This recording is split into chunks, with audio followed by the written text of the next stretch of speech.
கிறிஸ்த ஆண்டவர் இயேசு கிறிஸ்துவில் எனக்கு மிகவும் பிரியமான சகோதர சகோதரிகளே, தவக்காலம் 3ஆம் வாரம் 2ஆம் ஆண்டு ஞாயிறு.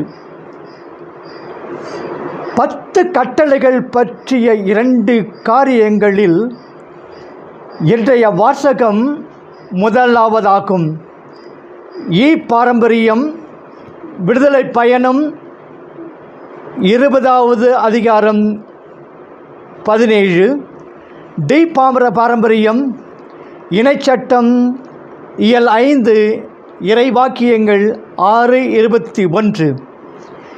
இருவேறு காலங்களில் எழுதப்பட்டு இருவேறு இடங்களில் ஐஞ்சுருளில் இவை இடம்பெறுகின்றன.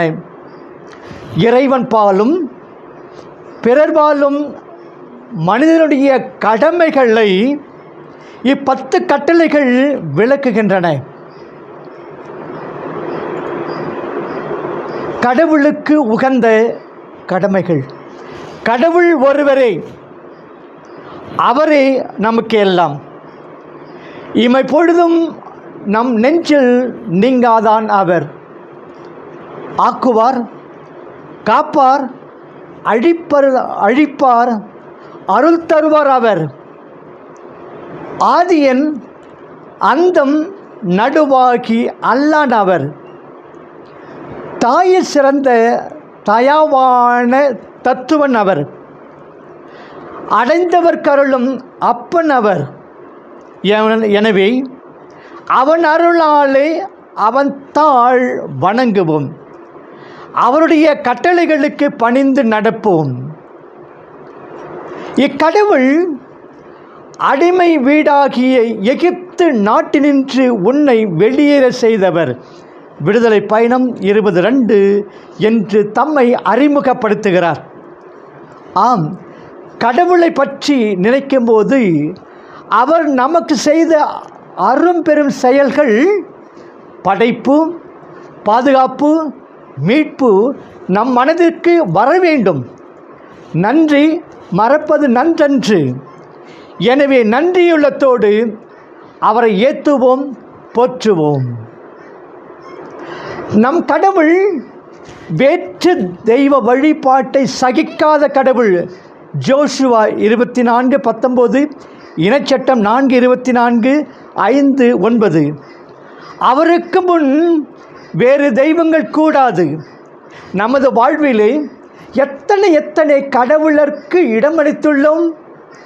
எத்தனை பீடங்கள் கட்டி நம் இதயத்திலே இவைகளை ஏற்றி வைத்துள்ளோம். பொன்னை, மாதரை, பூமியை நாடினேன், உன்னை நாடுவன், உன் அருள் தூய வழி தன்னை நாடுவன் என்ற கூற்று நம் வாழ்வில் பொருள்படுமா? ஆண்டவராகிய கடவுள் நாமே. பிறர்க்கடுத்த கடமைகள். கடவுளிடம் அன்பு செலுத்துவோர் தம் சகோதரர்களிடம் அன்பு செலுத்த வேண்டும். 1 யோவான் இயல் 4 இறைவாக்கியம் 2:1. எனவே தம்மை அன்பு செய்வதன் வெளிப்பாடாக 3 கட்டளைகளை கொடுத்த ஆண்டவர் பிறரை அன்பு செய்ய உதவுவதற்காக 7 கட்டளைகளை தந்துள்ளார். இதிலிருந்து பிறரன்பு நமது வாழ்க்கையிலே எவ்வளவு முக்கிய இடம் பெற வேண்டும் என்பது புலனாகிறது. தம் கண் முன்னேயுள்ள சகோதரர்களிடம் அன்பு செலுத்தாதோர் கண்ணுக்கு புலப்படாத கடவுளிடம் அன்பு செலுத்த முடியாது. 1 யோவான் இயல் 4 இறைவாக்கியம் 20 என்பது முழுக்க உண்மை. கடவுள் அன்பு நம்மை பொறுத்த மட்டில் கோயிலோடு பக்தி முயற்சிகளோடு நின்றுவிட்டால் அதில் யாதொரு பொருளும் இல்லை. கோயிலுக்கு வெளியே, பக்தி முயற்சிகளுக்கு வெளியே தான், கோயிலுக்கு வெளியே, பக்தி முயற்சிகளுக்கு வெளியே நம் கடவுள் அன்பு வெளிப்பட வேண்டும். அடிபட்டு கிடந்த அயலானுக்கு உதவாது கோயில் பணிக்கு விரைந்து சென்ற லேவியன், குரு, இவர்கள் போன்றது தானா நம் வாழ்வு? அல்லது நல்ல சமாரியரான நலிந்தோருக்கு உதவி நாமே நலியும் அளவுக்கு நமது வாழ்க்கையை அமைப்போமா? மிக சிறியோராகிய என் சகோதர சகோதரிகளுள் ஒருவருக்கு நீங்கள் செய்ததெல்லாம் எனக்கே செய்தீர்கள். மத்தேயு 25:40 என்ற சொற்கள் நம் காதுகளிலே ஒலித்தால் மட்டும் போதாது, நம் நடைமுறையையும் மாற்ற வேண்டும். உன் மீது நீ அன்பு கூறுவது போல உனக்கு அடுத்திருப்பவர் மீதும் அன்பு கூறுவாயாக என்னும் இந்த ஒரே கட்டளையில் திருச்சட்டம் முழுவதும் நிறைவு பெறுகிறது. கலாத்தியர் 5:14. இந்த வாசகத்திலே பிறரன்பு கட்டளைகள் கூறப்பட்ட அனைத்தும் எதிர்மறையிலேயே கூறப்பட்டாலும் இவை யாவும் நேர்முகமாக அன்பு என்ற ஒரே சொல்லிலே அடங்கும் என்பதை உணர்ந்து அன்பு செய்வோம், அன்பை என்று செய்வோம். 2ஆம் வாசகம் 1 கொரிந்தியர் இயல் 1 இறைவாக்கியங்கள் 22 முதல் 25 முடிய. பிளேட்டோ, அரிஸ்டாட்டில் போன்ற மெய்யியல் ஞானிகளை கொண்டது கிரேக்க நாடு. உயர்ந்த மெய்யியல் இங்கு உண்டு. இதை நாவன்மையுடன் எடுத்துரைப்போர் ஞானிகளாக எண்ணப்பட்டனர். கிரேக்க மெய்யியலில் பவுலடியாருக்கு ஆழ்ந்த புலமை உண்டு. திருத்தூதர் பணி இயல் 17 இறைவாக்கியங்கள் 18-23. நாவன்மையால் மக்களை மனம் திருப்பிவிடலாம் என்று அவர் எண்ணியது உண்டு. ஆனால் ஏமாற்றமுற்று உலக ஞானம் கடவுள் முன் மடமை என்பதை உணர்ந்து உண்மையான ஞானத்தை அறிவிக்கின்றார். யூதர்களுக்கு இடரல், ஆற்றல் மிக்க அற்புத சக்தி உடையவரையே யூத இனம் எதிர்பார்த்தது. எனவே தான் போதகரே, நீர் அருங்குறி ஒன்று செய்வதை காண விரும்புகிறோம் என்றனர். மத்தேயு 12:39. இயேசுவோ அருங்குறிகளையும் அற்புதங்களையும் கண்டாலன்றி நம்ப மாட்டீர்கள் என்று இடித்துரைத்தார். யோவான் 4:48. மெசியா மாட்சிமையில் தோன்றுவார் என்று எதிர்நோக்கியிருந்த மக்களிடம் சென்று சிலுவையில் அவமான மரணம் அடைந்தவரே உங்கள் மெசியா என்று கூறிய பொழுது அவர்கள் எரிச்சல் பட்டனர், இடரல் பட்டனர். மரத்திலே தொங்குகிறவன் கடவுளால் சபிக்கப்பட்டவன், மரத்திலே தொங்குகிறவன் கடவுளால் சபிக்கப்பட்டவன். இனச்சட்டம் 22-23 என்ற இறைவாக்கும் அவர்களுக்கு சாதகமாகவே இருப்பதாக எண்ணினர். தான் எருசலேம் சென்று அங்கு அவமான மரணத்தை ஏற்க வேண்டும் என்று இயேசு கூறிய பொழுது, இது உமக்கு நேரக்கூடாது என்று பேதுரு குறுக்கே நின்றார். அவரை பார்த்து ஆண்டவர் கூறினார், போ பின்னாலே சாத்தானே, நீ எனக்கு இடரலாய் இருக்கிறாய். மத்தேயு 16:21. சிலுவை மரணம் யூதர்களுக்கு இடரலாய் இருந்தது. இந்த மரணத்தை தடுத்த பேதுரு இயேசுவுக்கு இடரலாய் இருந்தார். இறைவனின் மதிப்பீட்டிற்கும் மக்களின் மதிப்பீட்டிற்கும் எத்துணை வேறுபாடு! புறவினத்தாருக்கு மடமை. கிரேக்க ஞானிகள் இறைவனின் இயல்பை தம் நுண்ணறிவினால் ஓரளவு பகுத்து உணர்ந்தவர்கள். இறைவன் என்று மாறாதவர். எனவே இறைவன் பிறப்பதும் இறப்பதும் உயிர்ப்பதும் அவருக்கு இழுக்கு என்பது அவர்களின் வாதம். எனவே தான் எதை மடமை என்கிறார்களோ அதுவே உண்மை ஞானம் என்கிறார் பவுலடியார். உங்களில் எவனாவது இவ்வுலக போக்கின்படி தன்னை ஞானி என கருதினால் ஞானியாகும்படி மடையனாகட்டும். இவ்வுலகத்தின் ஞானம் கடவுள் முன் மடமைத்தானே. 3:18-19. எனவே தான் இயேசு கிறிஸ்துவை தவிர, அதுவும் சிலுவையில் அறையுண்ட அவரை தவிர தான் வேறெதையும் அறிய விரும்பவில்லை என்கிறார் பவுலடியார். 2:2-4 முடிய. சிலுவையில் இறந்த மெஸ்ஸியாவை எளியவர் ஏற்றதால் இறைப்புகழ் பாடுகிறார் நமது ஆண்டவர். உடலை இவ்வுலகில் விட்டுவிட்டு ஆன்மா விடுதலை பெறுவது முக்தி என்று மெய்யியல் பேசியவர்கள் கிரேக்கர்கள். எனவே தான் உடல் உயிர்ப்பு அறிவால் ஏற்றுக்கொள்ளக்கூடிய ஒன்றாய் அவர்களுக்கு தோன்றவில்லை. கல்வாரியில் தோல்வியை தழுவிய கிறிஸ்து மீட்பராக அவர்களால் ஏற்றுக்கொள்ள முடியவில்லை. ஆனால் திருமுழுக்கு பெற்று இயேசுவில் நம்பிக்கை கொண்ட நமக்கு அவரே மெஸ்ஸியா, அவரே நமது மீட்பர். சாப கருவியாகிய சிலுவை வழியாக தன் வல்லமையை விளங்க செய்தவர் இவரே. கிறிஸ்துவின் மரணமும் உயிர்ப்பும் என் வாழ்வுக்கு ஒளி என்பதை ஏற்றுக்கொள்கின்றேனா? சிலுவை வழியை பின்பற்றுவதை உண்மையான ஞானம் என கருதுகின்றேனா?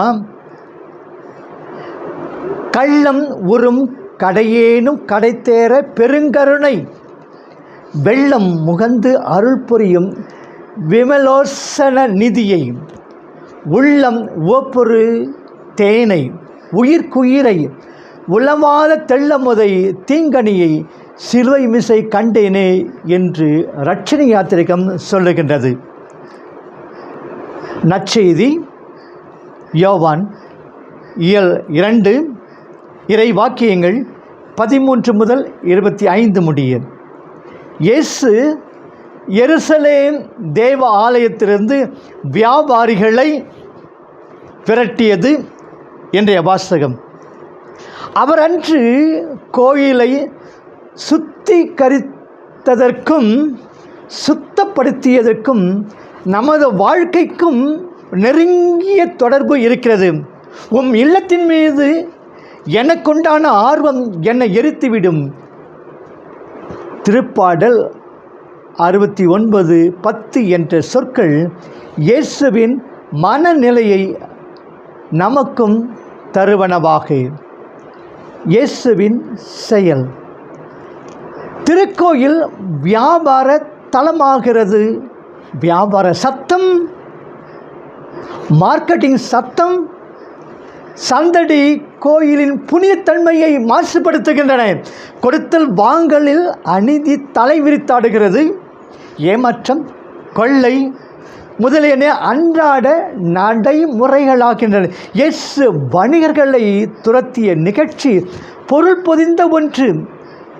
தம் தந்தையின் இல்லத்தை புனிதப்படுத்துகிறார். இதை பல படிகளிலே இயேசு செய்கின்றார். நாணயம் மாற்றுவோரை சாட்டையால் அடித்து துரத்துகிறார். அவருடைய காசுகளை வீசி எறிகிறார். காசு பலகைகளை கவிழ்த்து போடுகிறார். புறா விற்பவர்களிடம் அன்புடன் பேசி அவர்களை அங்கிருந்து அகல வைக்கிறார். எதை எப்போது எவ்வாறு செய்ய வேண்டும் என்பதை அறிந்து இயேசு செயல்படுவது காணத்தக்கது. நாணயமாற்றுவோர் திருடர்கள், ஏழைகளை ஏமாற்றுபவர்கள். இவர்கள் பால் இயேசு நடந்து கொள்ளும் விதம் ஒன்று. புறா விற்பவர்களோ ஏழைகள். இவரிடம் இயேசு நடந்து கொள்ளும் விதம் வேறொன்று. நமது வாழ்க்கையிலும் ஏழைகள் பால் தனித்த அன்பு காட்டுவது இயேசுவின் மதிப்பீடுகளுக்கு இசைந்ததாகும். மாறாக பணக்காரர்களுக்கு அன்பு காட்டியும் ஏழைகளை வெறுத்து ஒதுக்கியும் வாழும் நமது வாழ்வு யாக்கோப்பு 2:1-4 இயேசுவுக்கு எதிர்சாட்சியமான வாழ்வல்லவா? இயேசுவின் செயல் பொருள். இயேசு கோயிலிலிருந்து வணிகர்களை விரட்டி அடிப்பதில் பல பொருட்கள் நம் வாழ்க்கையை தொடுவனவாக உள்ளன. 1. நமது உள்ளங்கள் இறைவனின் இல்லமாகும். நமது உள்ளங்களில் இயேசுவை தவிர்த்து பிற பொருளுக்கு, பிற நபர்களுக்கு, பிற கொள்கை பிடிப்புகளுக்கு முக்கியத்துவம் கொடுக்கின்ற போது நாமும் இவ்வியாபாரிகள் போல் ஆகிறோம். இயேசு செய்தது போன்று நாமும் இவற்றை நம்மிடமிருந்து விரட்டி எடுத்து நம் உள்ளங்களை தூய்மைப்படுத்த வேண்டும். 2. கடவுளுடைய இல்லம் மனிதர்களே, மனித இதயங்களே. கடவுள் மனிதனை தம் சாயலாக படைத்தார் என்றோ தொடக்க நூல் 1:27. எனவே எங்கெல்லாம் மனிதனாக மதிக்கப்படவில்லையோ, எங்கெல்லாம் அநீதி, லஞ்சம், ஊழல், ஜாதி கொடுமைகள், வரதட்சணை தீமைகள் தலை விரித்தாடுகின்றனவோ, அங்கெல்லாம் தந்தையின் இல்லம் வாணிப கூடமாக்கப்படுகிறது எனலாம். இறைவனின் இல்லத்தின் மீது ஆர்வம் என்பது இறை மக்கள் மீது கொண்டுள்ள தனி அன்பை குறிக்கும். இவ்வன்பானது நம்மை செயலுக்கு இட்டு செல்ல வேண்டும். அநீதி களைவது, வேறுபாடுகளை விரட்டி அடிப்பது, மக்களில் உயர்வு தாழ்வுகளை அகற்றுவது, இவை யாவும் இறைவனின் இல்லத்தை புனிதப்படுத்தும் செயல்களே. எல்லோரையும் அன்பு செய்ய வேண்டும் என்பது 3வது கருத்து. எனினும் ஏழைகள் பால் தனித்த அன்பு காட்ட வேண்டும். நாணயமாற்றுவோர், புறா விற்பவர்கள் என்பதும் இந்நிகழ்ச்சியின் பாடமாய் அமைகிறது. ஏழைகளே, நீங்கள் பேறு பெற்றவர். லூக்கா 6:20. 4. இந்நிகழ்ச்சி ஓர் அறிகுறி அல்லது அருள்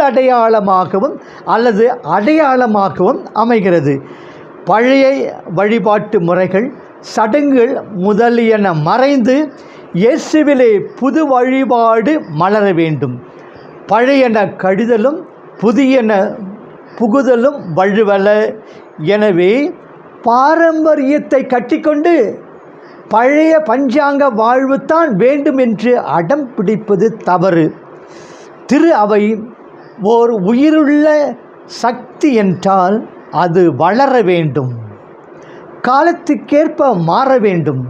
எனவே திரு அவையில் வரும் மாற்றங்களை ஏற்றுக்கொள்ளும் மனப்பான்மை நம்மிடையே வளர வேண்டும். திரு அவையோடு ஒத்துழைப்போமா? இதற்காக திருப்பலியில் வர வேண்டுவோம். ஆண்டவர் நம்மை நிறைவாக ஆசீர்வதிப்பாராக. ஆமென்.